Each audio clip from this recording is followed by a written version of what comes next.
اللہم صلی علی سیدنا و مولانا محمد معدن الجود والکرم وآلہ وصحبہ وبارک وسلم۔ تمام تعریفیں، حمد و ثنا اللہ تعالیٰ جل مجدہ الکریم کے لیے۔ بعد ہر قسم کے درود و سلام نبی مکرم سید عالم آقا کل ختم رسول دانا سبل احمد مجتبیٰ جناب حضرت محمد مصطفیٰ صلی اللہ تعالیٰ علیہ وسلم کی ذات والا صفات کے لیے حمد و صلات کے بعد، قرآن مجید میں اللہ کریم نے فرمایا شہر رمضان الذی انزل فیہ القرآن، فرمایا رمضان کا وہ مہینہ ہے جس میں ہم نے قرآن مجید کو نازل فرمایا ہے۔ رمضان المبارک اللہ تبارک و تعالیٰ کے پسندیدہ ایام میں سے وہ خوبصورت ایام کا مجموعہ ہے جس میں اللہ اپنے بندوں پر زیادہ مہربانی فرماتا ہے۔ ہمارے ہاں بہت ساری چیزوں کو سن سن کے اور بہت سارے معاملات کو دیکھ دیکھ کے ہم سمجھتے ہیں کہ یہ روٹین کی بات ہے، ہر سال روزے آتے ہیں، ہر سال رکھنے ہوتے ہیں۔ چونکہ یہ بڑا عظمت اور قدر والا مہینہ ہے، لیکن چونکہ خود چل کے آتا ہے تو جو چیز خود چل کے آتی ہے اس کی کئی دفعہ قدر کمزور ہو جاتی ہے، لہذا ہم روٹین کے فضائل سنتے ہیں، روٹین میں اسے لیتے ہیں۔ میرے عزیز، ہماری محافل جب ہوتی ہیں نا، محافل تو ان میں نقیب محفل ہوتا ہے، اسٹیج سیکرٹری بھی لوگ اس کو کہتے ہیں اور بھی کئی ناموں سے پکارتے ہیں۔ وہ آنے والے شخصیت کا تعارف کراتا ہے، کہتا ہے کہ فلاں صاحب آنے والے ہیں، پھر یہ بھی کہتا ہے کہ وہ بڑے اچھے ہیں، بڑے خوبصورت بولتے ہیں، اب میں فلاں قاری صاحب کو دعوت دینے لگا ہوں۔ قاری صاحب جو ہیں وہ بڑی اچھی تلاوت کرتے ہیں، بڑی اچھی ان کی آواز ہے اور بڑا اچھا ان کا لہجہ ہے، وہ تعارف کرا رہا ہوتا ہے۔ پھر نعت خواں کے حوالے سے بھی اس طرح کے وہ تعریفی کلمات ادا کرتا ہے، لیکن لوگ بعض اوقات سمجھتے ہیں کہ ان بیچاروں کی ڈیوٹی ہے، انہوں نے یہ کام کرنا ہی ہے، ان کی ذمہ داری ہے۔ اور اسی طرح ہوتا بھی ایسے ہی ہے۔ ہماری محافل کے جو اکثر نقیب حضرات ہوتے ہیں ان کے جملے رٹے رٹائے ہوتے ہیں، وہ انہوں نے سب کو کہنے ہی ہوتے ہیں، وہ کہے جاتے ہیں۔ لیکن اگر کسی محفل کے اندر نقیب محفل کوئی بہت بڑا عالم ہو، بہت بڑا محدث ہو، شیخ الحدیث ہو، یا کسی خانقاہ کا کوئی صاحب تقوی صالح مسند نشین ہو، اگر وہ کھڑا ہو کے کہے کہ جناب آج میں آپ کو تعارف کرانے لگا ہوں ایک بہت بڑے علامہ، ایک بہت بڑے صوفی آ رہے ہیں، پھر ہم سمجھ جائیں گے کہ جس کی ہمارے حضرت تعریف کر رہے ہیں وہ کوئی بڑا ہی اچھا آدمی ہے۔ پھر ہم سمجھیں گے نہیں، یہ روٹین کی گفتگو نہیں ہو رہی، یہ وہ رسم نہیں جو روز ادا ہوتی ہے، اس میں کچھ انفرادیت ہے، کچھ تخصیص ہے، کچھ اس کے اندر چیزیں زیادہ ہیں۔ وہ پھر انفرادی طور پر ہم تھوڑا سا اس کو زیادہ درجہ دیں گے، نہیں حضرت جی کہہ رہے تھے آج میں نے قبلہ سے سنا ہے، آج فلاں شیخ اور صوفی نے فلاں کی تعریف کی ہے تو بات کچھ زیادہ ہوگی۔ میرے بھائیوں، مثال دی ہے آپ کو سمجھانے کے لیے کہ رمضان المبارک وہ عزت اور عظمت والا مہینہ ہے جس کا تعارف کسی عام آدمی نے نہیں، رب کریم کے قرآن نے بیان فرمایا ہے اور میرے مصطفیٰ کریم کی زبان اطہر نے بیان فرمایا ہے۔ لیکن آنے سے پہلے بخاری مسلم میں حدیث ہے، حضرت سلمان فارسی رضی اللہ تعالیٰ عنہ کہتے ہیں رمضان شروع ہونے سے پہلے نبی پاک نے ہمیں مسجد میں بلایا اور خطبہ ارشاد فرمایا باقاعدہ، اور ارشاد فرمایا لوگو تم پر ایک مہینہ آنے والا ہے جس میں اللہ اپنے بندوں پر خاص قسم کی رحمتوں کا نزول فرماتا ہے۔ خود رسول پاک نے ہمیں کس قدر زیادہ اس مہینے کا اکرام کرنا ہے اور کس قدر زیادہ اس کو اہمیت دینی ہے اور کس قدر زیادہ ہمارے لیے وہ باعث عظمت ہے کہ جس مہینے کے فضائل خود رسول پاک علیہ السلام نے بیان فرمائے۔ اور نبی پاک صلی اللہ علیہ وسلم نے فرمایا کہ اس مہینے میں تم نفل پڑھو گے تو اللہ فرض کے برابر ثواب عطا فرمائے، اور فرض کا ثواب اللہ 70 گنا عطا فرمائے۔ کتنا؟ بولیے۔ اچھا ہوتا پتہ کیا ہے؟ ہمارے ہاں لوگوں کو پتہ چل جائے نا فلاں کاروبار آج کل زیادہ صحیح چل رہا ہے تو سارے لوگ وہی کاروبار شروع کر لیتے ہیں۔ سی این جی کچھ دنوں بڑی زبردست تجارت ہوتی تھی، تو میرا خیال ہے کہ ہر کلومیٹر پر الا ماشاء اللہ سی این جی نظر آتی تھی۔ اب لوگوں نے سمجھ لیا ہے کہ شاید کھانا کھانے کا لوگوں کا مزاج زیادہ ہے، تو ہم جس چوک میں کھڑے ہوتے ہیں، جس جگہ جاتے ہیں، وہاں لوگ سب سے پہلے بتاتے ہیں کہ یہاں فلاں ہوٹل بڑا معروف ہے، اس پہ آپ کو کھانا کھلائیں گے۔ تو اب ہر آدمی نے ہوٹل کھول لیا، بلکہ اللہ تعالیٰ معاف کرے، ہمارے ہاں تو تعلیم بڑی اچھی تجارت ہے۔ جب سے سرکاری اسکولوں کی حالت تھوڑی خراب ہوئی تو ہر بندے نے پرائیویٹ اسکول کھول لیا ہے، بہت بڑی تجارت ہے معاذ اللہ۔ میں کبھی کبھی پریشان ہو جاتا ہوں کہ وہ قوم کیسے آگے بڑھے گی جو تعلیم بیچتی ہے۔ اور اللہ تبارک و تعالیٰ مجھے معاف کرے تو ہمارے ہاں تو صحت کا شعبہ سب سے زیادہ تجارت کا حامل ہے، کہ اگر کوئی آدمی اچھی انویسٹمنٹ کر کے کسی اچھی جگہ ہاسپٹل بنا کے کوئی 2-4 اسپیشلسٹ ڈاکٹر بنا لے تو پھر تو وہ بے شک جھاڑو کے ساتھ پیسے جمع کرے، مسئلہ ہی کوئی نہیں۔ ہم یہ کرتے ہیں کہ جو پتہ محسوس ہوتا ہے نا کہ اس جگہ مجھے رمق زیادہ نظر آ رہی ہے، تجارت میری زیادہ بڑھے گی، تو لوگ ادھر توجہ کر لیتے۔ او خدا کے بندو، صحابہ کا مزاج یہ تھا کہ جہاں انہیں پتہ چلتا تھا نا اس نیکی کا ثواب زیادہ ہے تو وہ بھاگ کر اس نیکی کی طرف توجہ کرتے تھے۔ آپ صحابہ کی سیرت کی کتابیں دیکھیے، حضرت انس بن مالک رضی اللہ تعالیٰ عنہ فرماتے ہیں جب نبی پاک علیہ السلام نے رمضان کی شان بیان کی تو صحابہ کا یہ مزاج بن گیا کہ وہ اپنے سارے کام رمضان سے پہلے سمیٹ لیتے تھے، رمضان شریف سے پہلے سارے کام سمیٹ لیتے، لینے دینے کے معاملات صاف کر لیتے، خریداری ہو جاتی، گھر کے اندر کوئی کام کرانا ہوتا تو وہ رمضان سے قبل کرا لیتے، یکم رمضان کو وہ مسجدوں میں ڈیرے لگا لیا کرتے تھے۔ وہ کہتے تھے نیکیاں جمع کرنے کے ایام ہیں، نیکیاں۔ دیکھیں نا، سب سے مصروف ترین زندگی ہمارے نبی پاک صلی اللہ علیہ وسلم کی زندگی ہے۔ 23 سالوں میں نبی پاک علیہ السلام نے 2300 سالوں سے بھی زیادہ کام کیا۔ بڑا مصروف وقت تھا حضور کا، بڑا مصروف۔ ہمارے یہاں نا، میں ایک جگہ پہ حاضر تھا تو ایک بزرگ تقریر فرما رہے تھے، وہ کہہ رہے تھے اب خانقاہوں میں جو اللہ اللہ ہو رہی ہے وہ چھوڑ کے باہر نکلو، اب میدان میں نکلنے کا دور ہے۔ تقریر ختم ہوئی تو میں نے کہا حضرت ناراض نہ ہوئیے گا، ویسے کون سی خانقاہ میں اللہ اللہ ہو رہی ہے جہاں سے آپ باہر نکالنا، تو دور ہی گزر گیا اللہ اللہ کرنے کا، اب تو لنگر شنگر چل رہا ہے خانقاہوں میں، یا باتیں شاتیں ہو رہی ہیں، کیلو کال کی دنیا ہے، مستی اور حال کی تو کب سے چلی گئی۔ کم باذن اللہ جو کہتے تھے وہ رخصت ہو گئے، خانقاہوں میں مجاور رہ گئے یا گور کن۔ اب تو کہاں، آپ کس کو آپ کہہ رہے ہیں کہ اللہ اللہ چھوڑ کے باہر آؤ؟ کون اللہ اللہ کر رہا ہے؟ اللہ ماشاء اللہ ہے، حال ہی کوئی نہیں۔ اسلام فقط اللہ اللہ کا مذہب نہیں۔ نبی پاک صلی اللہ علیہ وسلم نے کہا لا رہبانیت فی الاسلام، میرے اسلام میں رہبانیت کا کوئی حصہ نہیں۔ ایک آدمی جا کے صرف مسجد میں بیٹھ جائے، حقوق سارے چھوڑ دے، بال بچوں کو بھول جائے، اسلام اس کی حوصلہ افزائی نہیں کرتا، حوصلہ شکنی کرتا ہے۔ وہ والی صوفی کا درس حضور نے نہیں دیا کہ مسجد میں بیٹھو اور بس مسجد میں بیٹھو، خانقاہ میں بیٹھو، بلکہ نبی پاک صلی اللہ علیہ وسلم ہمیں بدر میں بھی نظر آتے ہیں، حضور خود جنگ کا لباس پہن کر ہمیں احد میں دکھائی دیتے ہیں۔ نبی پاک صلی اللہ تعالی وسلم ہمیں خندق کے موقع پر ہاتھ میں کدال پکڑ کر نبی پاک علیہ السلام ہمیں کھدائی کرتے ہوئے نظر آتے ہیں۔ مسجد نبوی تعمیر ہو رہی ہے تو حضور ہمیں خود اینٹیں اٹھاتے ہوئے دکھائی دیتے ہیں۔ سارے کام حضور نے کیے ہیں، لیکن میرے بھائی یہ یاد رکھو، اگر بدر میں جانا میرے نبی کی سنت ہے تو غار حرا میں چپ کر کے بیٹھ کے اللہ اللہ کرنا یہ بھی میرے نبی کی سنت ہے صلی اللہ تعالی علیہ وسلم۔ اگر احد میں، خندق میں، حنین میں، میدان میں رہنا حضور کا طریقہ ہے تو غار ثور میں 3 دن اللہ اللہ کرنا بھی نبی پاک کا ہی طریقہ ہے۔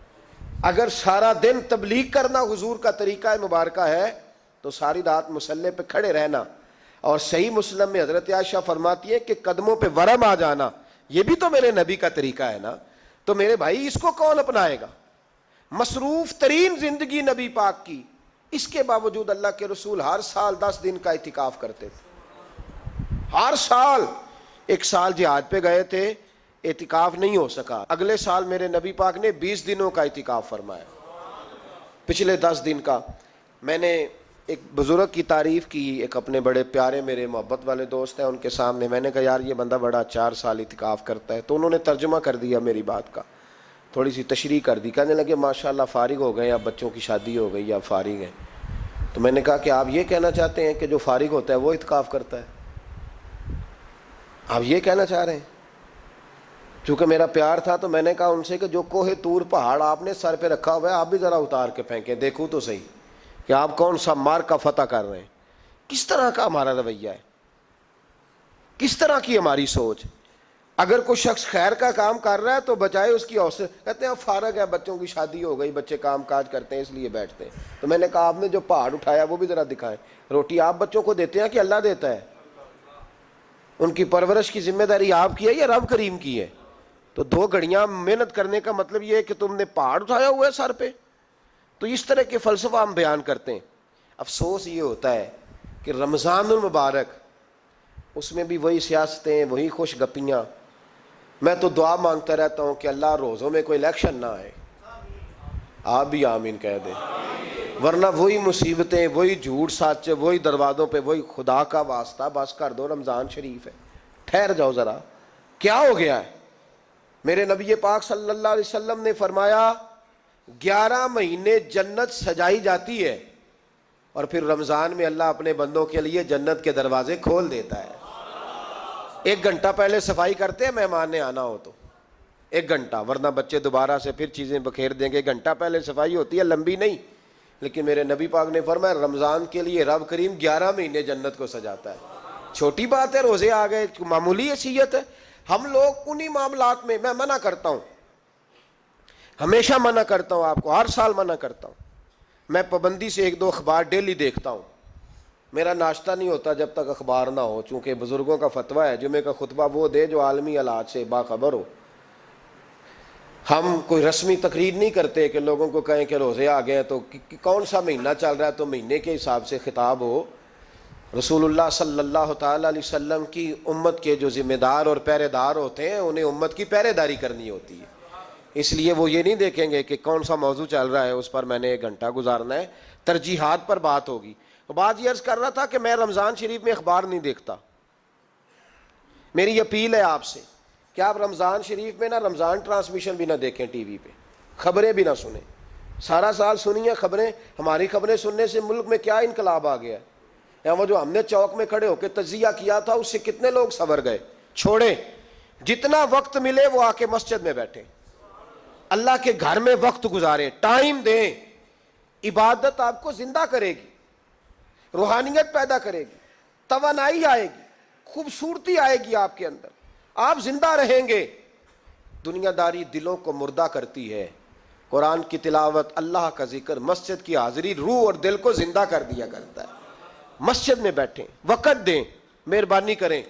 اور یہ بھی آج میں بڑی ذمہ داری سے عرض کر رہا ہوں، اگر آپ کبھی زندگی میں مجھے بھی دیکھیں نا ٹی وی میں کسی عورت کے ساتھ میں کسی پروگرام پہ بیٹھا ہوں تو آپ بالکل لحاظ نہ کریں، آپ بالکل وہ چینل بند کر دیں، ہمیں ضرورت ہی نہیں۔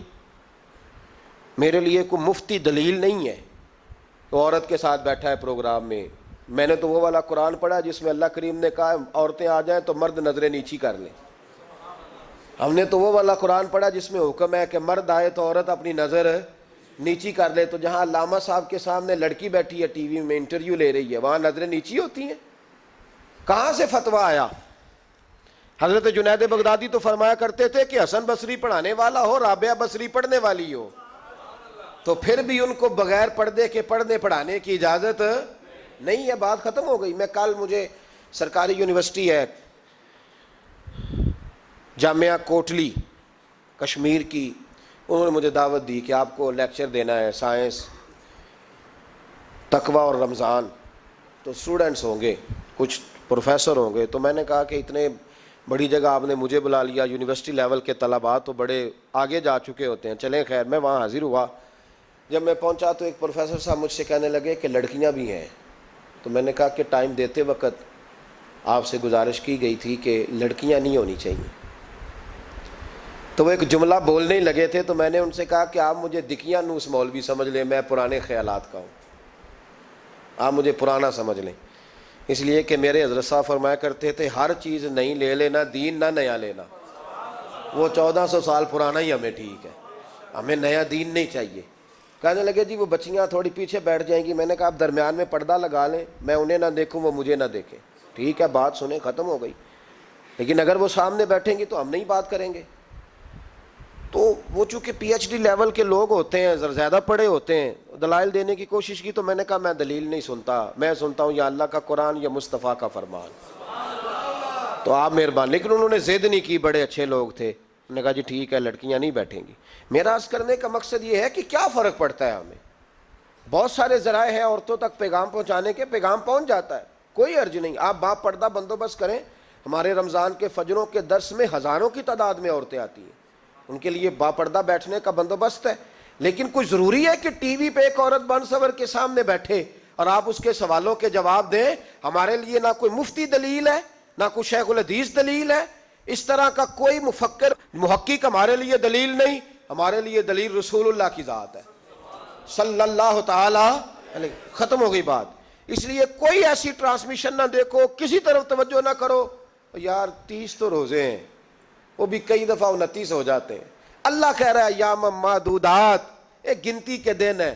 اور میرے بھائی کیا مصیبت ہے، میرا وقت نہیں گزر رہا، آپ یقین کریں اللہ جانتا ہے، ہم تو رمضان کو زنجیریں ڈالتے ہیں، یہ کام بھی رہ جاتا ہے رمضان گزر جاتا ہے، یہ بھی رہ جاتا ہے رمضان گزر جاتا ہے، یہ بھی نہیں ہو پاتا رمضان، پتہ نہیں کس وقت روزے آتے ہیں کب نکل جاتے ہیں، کہتے ہیں میرا وقت نہیں گزرتا تو میں ٹی وی دیکھتا ہوں۔ قرآن سارا پڑھ لیا ہے، حدیثوں کا مطالعہ ہو گیا، اپنی آخرت کے لیے نفل سارے پڑھ لیے، تسبیحات ساری ہو گئی، جو اب ٹائم نہیں گزرتا تھا تو ٹی وی پہ جا بیٹھے، کدھر چلے گئے ہم؟ علامہ اسماعیل حقی نے حدیث لکھی، حضرت عائشہ صدیقہ رضی اللہ تعالیٰ عنہ فرماتی ہیں، تفسیر روح البیان میں موجود ہے، کہتی ہیں ایک دن حضور اچانک میرے ساتھ آرام فرماتے بستر سے اٹھے نکل گئے۔ ہمیشہ نبی پاک علیہ السلام کا طریقہ مبارکہ تھا، جب رات کو تہجد کے لیے اٹھتے تو کہتے ابو بکر کی بیٹی حق تیرا ہے، وقت تیرا ہے، پر اگر تو اجازت دے تو میں اپنے اللہ کو راضی کر لوں۔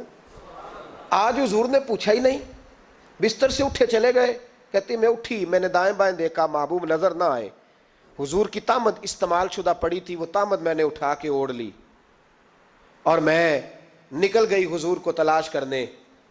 کہتی ہیں جب میں باہر گئی مسجد نبوی شریف کے ساتھ جنت البقیع کی جانب، نبی پاک سجدے میں تھے، کہتی ہے میں گئی، تھوڑی دیر کھڑی ہوئی، حضور نے آہٹ سنی تو پوچھا تو کون ہے؟ میں نے کہا میں عائشہ ہوں۔ تو محبوب نے فرمایا یہ عائشہ کون ہے؟ میں نے کہا یا رسول اللہ میں آپ کی زوجہ۔ فرمایا زوجہ کیا ہوتی ہے؟ یا رسول اللہ میں ابو بکر کی بیٹی۔ تو نبی پاک نے فرمایا یہ ابو بکر کون ہے؟ حضرت عائشہ کہتی ہیں میرا کلیجہ پھٹنے کو آیا، میں وہاں سے پریشان حال واپس آئی، جب میں گئی تھی تب بھی ہلکی ہلکی بارش تھی، واپس لوٹی تو پھر بھی ہلکے ہلکے قطرے بارش کے گر رہے تھے، میں آ کے ہامتی کامتی بیٹھ گئی، تھوڑی دیر گزری تو نبی پاک تشریف لے آئے، تو حضور صلی اللہ تعالی علیہ وسلم نے مجھے پریشان دیکھا تو کہا عائشہ کیا ہوا؟ کہا حضور آج وہ ہوا ہے جو کبھی نہیں ہوا۔ یا رسول اللہ میں پریشان ہو گئی ہوں۔ حضور عجیب بات ہے، میں گئی ہوں، آپ نے پوچھا کون ہے تو میں نے کہا میں عائشہ۔ کا عائشہ کون؟ آپ کی زوجہ۔ فرمایا زوجہ کون؟ ابو بکر کی بیٹی۔ کا ابو بکر کون؟ اور پھر حضور میں گئی ہوں تو میرے کپڑے بھیگ گئے، آپ آئے ہیں تو کپڑے خشک ہیں، سمجھ نہیں آئی۔ تو لفظ سنو حدیث کے، نبی پاک نے فرمایا عائشہ لی مع اللہ وقت، میرا اپنے اللہ کے ساتھ ایک وقت ہوتا ہے۔ کس کے ساتھ؟ آج میرا دوستوں کے ساتھ وقت ہے، آج میرا گھومنے کا وقت ہے، آج میرا خوش گپیوں کا وقت ہے، آج میرا سیاحت کا وقت ہے، آج میرا پکنک کا وقت ہے۔ میرے نبی پاک نے فرمایا لی مع اللہ وقت، عائشہ میرا اپنے اللہ کے ساتھ، میرا اپنے اللہ کے ساتھ ایک وقت ہوتا ہے، اس وقت نہ وہاں کوئی فرشتہ آ سکتا ہے، نہ کوئی نبی اور مرسل آ سکتا ہے۔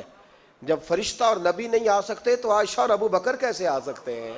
تو کہا یا رسول اللہ پھر وہاں ہوتا کون ہے؟ تو حضور فرمانے لگے ایک میں ہوتا ہوں، دوسرا میرا رب ہوتا ہے، تیسرا کوئی موجود نہیں ہوتا۔ امت کو درس دیا ایک وقت 24 گھنٹوں میں ایسا لایا کر جس میں تو اپنے رب کو دکھڑے سنائے، جس میں تو دعائیں مانگے، جس میں تو عرض و نیاز کرے، جس میں تو اپنے گناہوں کی معافی چاہے۔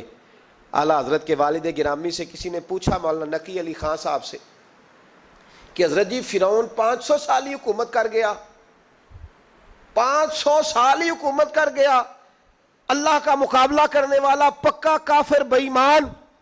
تو آپ فرمانے لگے ملا رومی کی وہ کتاب پڑھو مثنوی، جس میں انہوں نے لکھا ہے کہ جب ساری دنیا سو جاتی تھی تو فرعون اٹھ کے مصلے پہ بیٹھتا تھا، کہتا تھا یا اللہ معاف کر دے، رب تو ہی ہے، گناہگار بڑا ہوں پر مہربانی کر، روز معافیاں مانگتا تھا۔ تو رب کریم کی قدرت نے مہلت دی کہ روز توبہ کرتا ہے، چلو ایک دن سچی بھی کاری جائے تو اچھا ہے، اللہ نے مہلت دی۔ اور میرے بھائی اگر تو روز رات مصلے پہ بیٹھے تو تجھے مہلت ملے، عذاب نہ آئے۔ اگر تو اپنے رب کے ساتھ تنہائی کرے تو اللہ تجھے مہلت دے، سزا نہ دے۔ لیکن ہم یہ وقت نکالتے ہی نہیں، اللہ کے ساتھ میت کا ہمارا مزاج ہی نہیں۔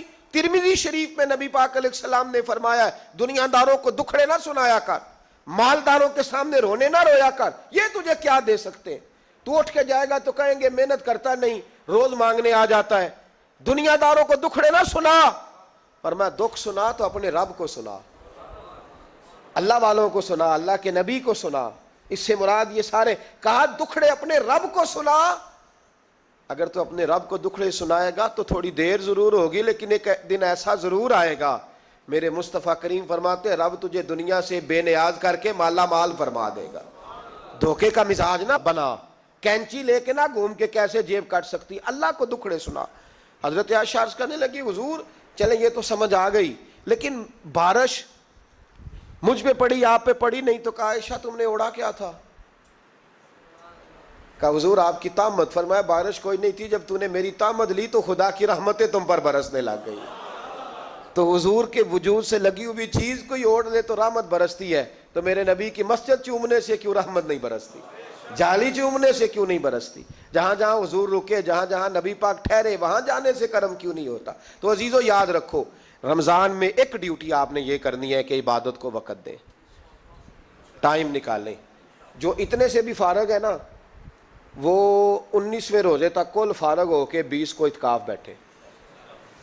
زندگی میں ایک دفعہ اعتکاف تو ویسے بڑا ضروری ہے، ہمارے بزرگوں نے لکھا ضروری ہے ایک بندہ اعتکاف کر لے زندگی میں ایک دفعہ، ہر سال کرے تو سنت ادا ہوگی۔ ویسے سنت مؤکدہ الکفایہ ہے، بستی میں اگر کوئی بھی نہ بیٹھے گا تو سارے گناہگار ہوں گے۔ ہم انشاءاللہ اس مسجد میں اس سال اجتماعی اعتکاف کریں گے۔ میں نے یہ پروگرام بنایا ہے کہ لوگ اعتکاف تو بیٹھتے ہیں لیکن نہ بیچاروں کو قرآن مجید پڑھنا آتا ہے، نہ نماز وضو غسل کے مسائل آتے ہیں، نہ انہیں پتہ ہے کہ رات عبادت کیسے کرنی ہے۔ تو میں نے یہ ارادہ کیا اس سال میں نے معافی لیا ہاتھ باندھ کے، میں نے کہا یار سارا سال میں پورے ملک میں گھومتا ہوں، اس سال رمضان میں میرا ارادہ ہے میں صرف اپنے شہر میں رہوں، میں کہیں نہ جاؤں، تاکہ جو جہاں سے بھی چل کے آئے اسے فون نہ کرنا پڑے، میں اسے مل جاؤں ویسے ہی۔ تو میں انشاءاللہ تعالیٰ یہیں رہوں گا، اور رمضان کی 10 راتیں میں اپنے اعتکاف والوں کے ساتھ گزاروں گا انشاءاللہ تعالیٰ۔ یہاں آپ لوگ آئیں، جو سنجیدہ قسم کے لوگ ہیں ان کو ساتھ لائیں، وہ یہاں آ کے اعتکاف کریں۔ لنگر شریف بھی ہم دیں گے جو ہماری توفیق ہوگی، اور انشاءاللہ دونوں وقت دیں گے اپنی توفیق کے مطابق، اور یہ کوئی صدقہ زکوٰۃ خیرات سے نہیں ہوگا، یہ آپ ہمارے مہمان ہوں گے تو یہ مہمان نوازی ہوگی انشاءاللہ تعالیٰ۔ تو یہ اپیل آخر میں اعلان کرنا تھا، پر چلو بات آ گئی تو میں نے شروع میں ہی کر دیا۔ یہاں مقدور بھر کوشش کریں گے آپ کے لیے اجتماعی اعتکاف کا بندوبست، ہمارے جو دیگر طلباء علماء ہوں گے وہ بھی آپ کے ساتھ وقت گزاریں گے، وضو غسل نماز کی چیزیں سکھائیں گے آپ کو، قرآن مجید پڑھنا پڑھانا سکھائیں گے۔ 10 دنوں میں جو ممکن ہو سکے گا ہم انشاءاللہ تعالیٰ کریں گے۔ تو اعتکاف میں وقت دیں۔ دوسرا کام آپ نے یہ کرنا ہے رمضان شریف میں کہ قرآن پاک زیادہ سے زیادہ پڑھنا ہے، پڑھیں گے انشاءاللہ۔ اگر آپ ناراض نہ ہوں تو ہم نے قرآن مجید پڑھنا بالکل ہی چھوڑ دیا، قرآن پاک کھلتا ہی نہیں، توجہ ہی نہیں، مزاج ہی نہیں، سارا دن بیت جاتا ہے، قرآن مجید نہیں کھلتا، قرآن مجید نہیں پڑھا جاتا۔ ایک شخص مجھ سے ملنا چاہ رہے تھے مسجد نبوی شریف میں حاضر تھا، تو وہ ایک دفعہ آئے گزر گئے، میں قرآن شریف پڑھ رہا تھا، پھر آئے تو گزر گئے قرآن شریف، تیسری دفعہ پھر آئے تو کہنے لگے آپ نے کتنا کو پڑھنا ہے؟ میں نے ان سے کہا کہ مہربانی کرو مجھے دعا دو کہ اللہ مجھے پڑھتا ہی رکھے۔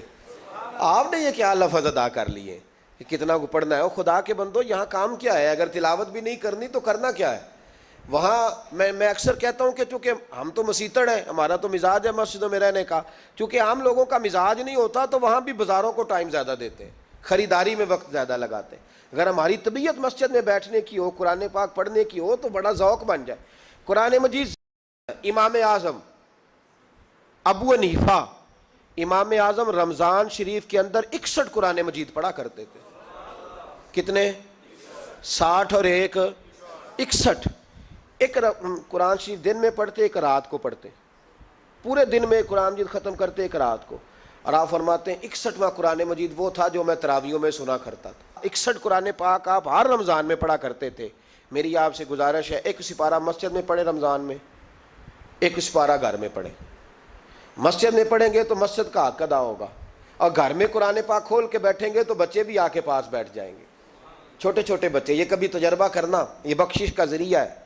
جب آپ بچوں کی ماں سویرے سویرے بڑا اچھا دوپٹہ لے کے اور مصلی بچھا کے اور قرآن مجید کی ریل رکھ کے اور پھر اس کو خوشبو لگا کے جب کھولتی ہے نا, تو اس کی جو 2-2.5 سال کی بچی ہوتی ہے وہ بھی کہیں سے دوپٹہ ڈھونڈنے لگ جاتی ہے, وہ بھی دوپٹہ لے کے آتی ہے اور دائیں بیٹھتی ہے. اس کا جو 4 سال کا بچہ ہوتا ہے نا, اگر ابا بیٹھا ہے اور 4 سال کا بچہ بھی کہیں سے ٹوپی ڈھونڈ کے لاتا ہے, اسے پڑھنا نہیں آتا, لیکن وہ بھی آ کے نا سپارہ لے کے بیٹھ جاتا ہے. میں نے دیکھا ہے بچے تھوڑا تھوڑا ہلنے لگتے ہیں. قسم اللہ کی عزت کی, مجھے ایسے لگتا ہے کہ جب بیٹیوں کے بیچ ماں بیٹھ کے قرآن پڑھتی ہے اور جب بیٹوں کے بیچ باپ بیٹھ کے قرآن پڑھتا ہے, تو مجھے لگتا ہے خدا کے فرشتے بھی آسمان کے دروازے کھول کھول کے دیکھتے ہیں, کھول کھول کے دروازے دیکھتے ہیں کہ یہ کس طرح کا رنگ ہے کہ چھوٹا سا بچہ, توتلی زبان. مجھے وہ حدیث پڑھ لینے دو جو امام جلال الدین سیوطی نے روایت لکھی ہے. فرمایا حضرت عیسیٰ علیہ السلام میں قبر کے پاس سے گزرے تو عذاب ہو رہا تھا, چند گھنٹوں کے بعد گزرے تو وہیں رحمتوں کا نزول ہو رہا تھا. حضرت عیسیٰ عرض کرنے لگے, مولا میری مجال نہیں میں پوچھوں, چند گھنٹے پہلے یہاں عذاب تھا, اب یہیں کرم ہو رہا ہے. اللہ اب اس نے کوئی نیک عمل کیا تو ہے نہیں, قبر میں تو عمل ختم ہو جاتا ہے, اتنا کرم کیسے؟ تو رب کریم نے فرمایا موسیٰ بندہ بڑا گناہگار تھا, پاپی تھا, سزا کا حقدار تھا, پر جب انتقال اس کا ہوا تو بیوی اس سے پہلے حاملہ تھی, اس کے انتقال کے 2-4 مہینے بعد بچہ پیدا ہوا, پھر اس بیوی نے بچہ پالا. آج 4.5 سال کا بچہ مکتب گیا ہے, استاد نے بسم اللہ شریف پڑھائی ہے, اس کے بچے نے توتلی زبان پہ کہا بسم اللہ الرحمن الرحیم. تو مجھے حیا آئی ہے کہ اس بیچارے کو ابھی لفظ نہیں ادا کرنے آتے, زمین پر بیٹھ کر یہ توتلی زبان سے مجھے رحمان اور رحیم کہے اور میں اس کے باپ کو سزا دوں. بس بچے نے ایک دفعہ بسم اللہ پڑھی ہے, میں نے باپ کے سارے گناہ معاف فرما دیے. مہربانی کرو, ایک سپارہ گھر میں, ایک سپارہ مسجد میں, یہ ضرور آپ نے روٹین بنانی ہے. مسجد میں پڑھیں گے تو مسجد کا حق ادا ہوگا, گھر میں پڑھیں گے تو بچے بھی پڑھیں گے. اور تیسرا سپارہ وہ ہے جو آپ نے تراویح میں سننا ہے. تو کتنے سپارے ہو گئے ایک دن میں؟ 3. تو رمضان میں کل کتنے ہو گئے؟ 3 قرآن پاک. کتنے قرآن پاک جی؟ 3 قرآن مجید, ایک سپارہ دن میں ایک رات میں. تو آپ کا 10 دن کے اندر انشاءاللہ قرآن پاک ختم ہو جائے گا. کریں گے انشاءاللہ تعالی؟ یہ ذہن بنائیں, یہ ذوق پیدا کریں, اور قرآن پاک کا ایک حرف پڑھیں تو اللہ 10 نیکیاں دیتا ہے, اور رمضان شریف میں 70 گنا بڑھ جاتی ہیں. تو اب ذرا ضرب دے لو بات کہاں جائے گی. تو رمضان المبارک میں قرآن پاک سے میں نے کہا کوئی اخبار نہ دیکھو, کچھ نہ دیکھو, سارا دن بس قرآن پاک دیکھو, سارا دن قرآن مجید پڑھیں, قرآن پاک سے دل لگائیں. حضرت عبداللہ ابن مسعود رضی اللہ تعالیٰ عنہ فرماتے ہیں نبی پاک صلی اللہ علیہ وسلم نے مجھے بلا کے کہا مجھے قرآن پاک تو سنا. میں نے کہا یا رسول اللہ آپ پہ نازل ہوا, میں آپ کو سناؤں؟ تو فرمایا میرا دل کر رہا ہے میں تجھ سے سنوں. حضور کو زیادہ آتا تھا نا, تو کبھی کبھی آپ سمجھ لیں کہ آپ کو زیادہ آتا ہے, لیکن پھر بھی سامنے والے, میں اکثر کہتا ہوں مدرسے کے طلباء سے, میں کہتا ہوں آپ قاری اور حافظ تو ہو گئے ہو, پر کبھی کسی اور سے بھی سنا کرو, کہا کرو سناؤ یار 2 آیتیں, دل کر رہا ہے. حضرت ابی بن کعب رضی اللہ تعالیٰ عنہ کہتے ہیں نبی پاک تشریف لائے تو مجھے کہنے لگے ابی ادھر آ, میں تجھے قرآن پاک سناؤں. میں نے کہا یا رسول اللہ مجھے فرمایا مجھے اللہ نے حکم دیا ہے کہ میں تمہیں سناؤں. حضرت ابی رو کے کہنے لگے یا رسول اللہ رب کریم نے میرا نام لیا ہے. میں کہاں وہ کہاں؟ فرمایا ہاں تیرا نام لیا ہے. رونے لگے, کہنے لگے حضور پھر تو میں بڑا خوش نصیب ہوں, سنائیے میں سنتا ہوں. تو حضور سننا بھی حضور کی سنت ہے, سنانا بھی نبی پاک کی سنت ہے. قرآن مجید کو سنیں. اور پھر یار دکھ کی بات ہے نا کہ پاسپورٹ کے دفتر تو میں 2.5 گھنٹے کھڑا رہوں, شناختی کارڈ کے لیے میں 1.25 گھنٹہ کھڑا رہوں, اور میں پہلی دفعہ سعودی عرب جاؤں تو امیگریشن کے لیے 2.5 گھنٹے بھی مجھے لائن میں لگنا پڑے تو میں لگا رہوں, دنیا داری کے لیے تو میں اتنا کھڑا رہوں, اور تراویح کے لیے مجھے 1 گھنٹہ نہ کھڑا ہوا جائے تو میں بہانے کرتا پھروں. تو پھر یاد رکھو وہ حضرت سیدہ اسما کہا کرتی تھی نبی پاک نے مجھے کہا تھا اسما اللہ کے راستے میں گن گن کے نہ دینا ورنہ وہ بھی تجھے گن گن کے دے گا۔ جب ہم رب کریم کو وقت اس طرح دیتے ہیں کہ دنیا داری کے لیے تو ساری ہمارے پاس ہمتیں موجود ہیں، اور تراویح کا وقت آیا تو بہانے ڈھونڈنے لگ گیا، تراویح کا وقت آیا تو وہ جو ہے اس نے شروع کر دی بات کہ جناب میرے فلان جگہ تکلیف ہے اور مجھے بلڈ پریشر ہو جاتا ہے تو پسینہ بڑا آتا ہے، تو اب تو آسانیاں ہی بڑی ہیں۔ صحابہ کہتے جب ہم مسجد نبوی میں نماز پڑھنے جاتے تھے بارش ہوتی تھی تو مسجد میں پانی کھڑا ہوتا تھا، کیچڑ کھڑا بن جاتا تھا تو ہم اپنی جھولیوں میں خشک مٹی ڈال کے لے جاتے تھے، اپنی اپنی جگہ بچھا لیتے مٹی، اور پھر ہم نماز پڑھتے تو ہمارے پیشانیوں پر بھی مٹی لگ جاتی۔ تو ایک صحابی جھاڑ رہے تھے تو نبی پاک نے فرمایا نہ جھاڑ، جب تک چہرے پہ رہے گی فرشتے درود بھیجتے رہیں گے۔ اب تو ایسی لگے ہوئے مسجد میں پھر بھی تو تراویح نہیں پڑھتا۔ تو ایک تو عبادت کو ٹائم دیں، دوسرا قرآن مجید زیادہ سے زیادہ پڑھیں، رمضان میں زیادہ سے زیادہ پڑھیں، مسجدوں میں ٹائم دیں۔ مجھے دکھ ہوتا ہے جب رمضان میں بھی نماز کے بعد مسجد کو تالا لگتا ہے۔ اگر ہم سارے آئیں مسجدوں میں، ہم رمضان شریف کے اندر وقت دیں، جس کے پاس ٹائم ہو وہ آ کے بیٹھ جائے قرآن مجید کھول لے، تو میرا خیال ہے کہ مسجدیں بھی ہمیں دعا دیں گی کہ دیکھو ہر وقت انہوں نے میرے اندر تلاوت کی۔ ایک اور بات بھی عرض کرنی ہے، یہ مجھے کہا گیا ہے، میری اپنی طرف سے نہیں، یہ مجھے رکا دیا گیا ہے، کہہ دوں پکے نمازی ناراض تو نہیں ہو جائیں گے؟ جو پکے نمازی ہیں مسجدوں کے وہ میرے ساتھ وعدہ کریں ناراض تو نہیں ہو جائیں گے؟ نہیں تسی نہیں بول دے تساں ہو جانا، پکے بول دے نہیں پے، پکے کور دینے پے، پکے نمازی، یہ پکے نمازیوں سے بات، ناراض تو نہیں ہو جائیں گے؟ یہ بول کے بتائیں، انشاءاللہ کہیں۔ کچے نمازیوں کو شکوہ ہے کہ پکے نمازی رمضان میں ہمیں گھورتے ہیں، رکھے دیے مجھے انہوں نے، کہتے ہیں پکے نمازی، کہتے فصلی بٹیرے آ گئے نے۔ یہ زیادتی ہے، یہ ظلم ہے۔ آپ پکے نمازی ہیں تو مہربانی کریں، آپ وہ جو آپ نے صف لاٹ کرائی ہے نا اپنے نام پکی کہ ایتھے میں بھینا روز تو کتوں آ گیا، یہ چھوڑ دیں آپ، مہربانی کریں، یہ اللہ کا گھر ہے، یہ کسی کے نام رجسٹری ہو سکتی، جو آیا ہے نا بیچارہ چلو کبھی کبھی صحیح، مہربانی کریں اس کو ٹائم دیں، بیٹھنے دیں، کچھ نہیں ہونے لگا۔ اور جب وہ آئے نا تو دعا کریں، جب اس کو دیکھیں تو کہ یا اللہ یہ آیا ہے تو ہمیشہ آتا ہی رہے، اس کو دعا دیں، مہربانی۔ بچے شکوہ کرتے ہیں، کہتے ہیں پکے نمازی سانس نہیں لینے دیتے مسجد میں۔ اور ایک بات اور، یہ حضرت علی کا قول ہے، اس کو دل کی تختی پہ لکھ لینا، دل کی تختی پہ، شیر خدا کی شیروں جیسی باتیں۔ حضرت مولا علی شیر خدا فرمایا کرتے تھے وہ نیکی کرنے والا اچھا نہیں جو نیکی کر کے اکڑ جاتا ہے اور دوسروں کو گناہگار سمجھتا ہے، وہ نیکوکار اچھا نہیں۔ فرمایا کرتے تھے اس سے وہ گناہگار اچھا ہے جو گناہ کر کے کم از کم شرمندہ تو ہوتا ہے نا۔ فرماتے ہیں جو گناہ کر کے شرمندہ ہو وہ زیادہ اچھا ہے اس سے جو نیکی کر کے اکڑ جائے۔ تو تھوڑی سی نیکی کر کے پرہیزگاری کر کے ساری دنیا کو گناہگار سمجھنے لگ جانا، یہ تو بت پیدا کر لیا ہے تو نے اپنے اندر، اس بت کو توڑ دے۔ پتہ نہیں کون کب آئے اور اللہ کا ولی بن جائے، کوئی آیا لے کے چلا گیا، کوئی عمر بھر بھی نہ پا سکا۔ میرے مولا تجھ سے گلا نہیں، یہ تو اپنا اپنا نصیب ہے۔ تو مہربانی کریں پکے نمازی، تھوڑی شفقت کریں۔ یہ میں سب سے نہیں کہہ رہا، جو گھورتے ہیں صرف ان سے کہہ رہا ہوں۔ کچھ پکے نمازی ہیں تو الحمدللہ دل کے بھی بڑے پکے ہیں، سوچ کے بھی بڑے پکے ہیں، اچھے ہیں، خوبصورت لوگ۔ لیکن کچھ ایسے لوگ ہیں، ہمارے شہر کے ایک ڈاکٹر صاحب ہیں، میں نے کہا نماز مسجد میں پڑھا کریں، ان کی عمر کافی زیادہ ہو گئی ہے، تو کہتے ہیں حضرت میں پڑھوں گا انشاءاللہ۔ ان کو میں نے دوائی لینے گیا تو میں نے وہاں بھی میں نے بات شروع کر دی، میں نے کہا آپ مہربانی کریں، کہتے میں آؤں گا۔ کچھ دنوں کے بعد میں نے اس مسجد میں نماز پڑھی اور خاص کر کے پڑھی کہ یہ ٹائم ہے۔ میں نے فون کیا کہ ڈاکٹر صاحب آپ نظر نہیں آئے، تو کہتے ہیں صاحب ناراض نہ ہو جان، نمازی مجھے کہتے تھے خیر ہے ڈاکٹر صاحب کہیں غلط جگہ تبادلہ تو نہیں ہو گیا، کوئی مصیبت تو نہیں آ گئی؟ تو کہتا ہے مجھے شرم سی آتی ہے کہ نمازی اس طرح، ویسے بھی میں گیا نہیں، 60 سال عمر ہو گئی، تو اب نمازی تو یہ آپ کیا کر رہے ہیں؟ ہم کوئی اللہ کی رحمت کے منشی ہیں کہ ہم سے پوچھ کے وہ دے گا جس کو دے گا؟ کیا کرتے ہو؟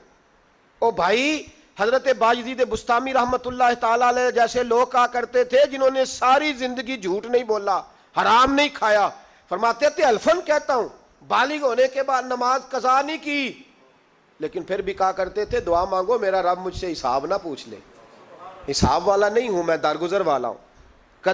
عدل کریں تے تھر تھر کمبن اچیاں شانہ والے، یہ تو فضل کریں تے بخشے جاون میرے جے منہ کالے۔ تو مہربانی کریں، آگے چلیں۔ رمضان شریف میں سخاوت کرنی ہے، حضرت انس بن مالک رضی اللہ تعالیٰ عنہ فرماتے ہیں جس طرح تیز آندھی چلتی ہے، ذرا مثال دیکھیں صحابی کی کتنی خوبصورت، فرماتے ہیں جس طرح تیز آندھی چلتی ہے نا، اس طرح رمضان میں میرے نبی کی سخاوت چلا کرتی تھی۔ نبی پاک ہر سائل کو دیتے، جو قیدی بند ہوتے نا، قیدی جنگ کے قیدی کفار، حضور انہیں بھی آزاد کر دیتے رمضان میں، فرماتے جاؤ تمہیں آزاد کیا، سخاوت کریں۔ اور میرا مشورہ ہے اس دفعہ غریبوں سے غریب سخاوت کریں۔ نسخہ دے رہا ہوں امیر ہونے کا، تو سخی ہو جا، رب کریم تجھے امیر کر دے گا، سخی بن جا۔ مالا والے سخی نہیں ہوندے تے سخیاں کول مال نہیں ہوندا، ایتھے اوتھے دوواں جہان نہیں، سخی کنگال نہیں ہوندا، سخی بن جاؤ۔ میرے نبی پاک علیہ السلام نے فرمایا بندہ کبھی بھی جیب کا سخی نہیں ہوتا، سخی وہی ہوتا ہے جو دل کا ہوتا ہے۔ غریبوں کو میرا مشورہ ہے کہ 10 روپے دو، لیکن رمضان میں روز دینا، ہر شام دینا، غریبوں کو ساتھ بٹھاؤ، روٹیاں کھلاؤ، افطاریاں کراؤ، غریبوں کے گھروں کے اندر سوٹ پہنچاؤ، مدارس کے طالب علموں کو کپڑے خرید کے دو، جو کچھ نہیں دے سکتا وہ ایک مسواک لا کے دے، ڈیوٹی کرو، اپنے دائیں بائیں غریبوں کا خیال رکھو۔ جن گھروں میں اکثر دیکھتے ہو کہ دال کا شاپر جاتا ہے، وہاں رمضان شریف میں صبح صبح گوشت پہنچاؤ، مہربانی کرو۔ غریب امیر تو کسی کو تب دے گا جب اس نے ووٹ لینے ہوں گے، وہ تو وہاں زکوٰۃ دے گا جہاں سے اسے پتا ہوگا کہ میری تعریف اچھی ہوگی، وہ تو مسجد میں اس وقت خرچ کرے گا جب اس کا نام بار بورڈ پہ لکھا جائے گا۔ غریبوں، تم نے ظلم کیا ہے۔ اگر تم اپنی 4 غریب بھائی مل کے ایک غریبنی بہن کا خیال رکھتے تو اس غریبنی کو محلے کے چودھری کے پاس نہ جانا پڑتا۔ اگر 4 غریب بھائی ایک غریب بھائی کا خیال کر لیتے، تھوڑے تھوڑے جو صاحب حیثیت تھے، تو وہ مجبور نہ ہوتا۔ مہربانی کرو۔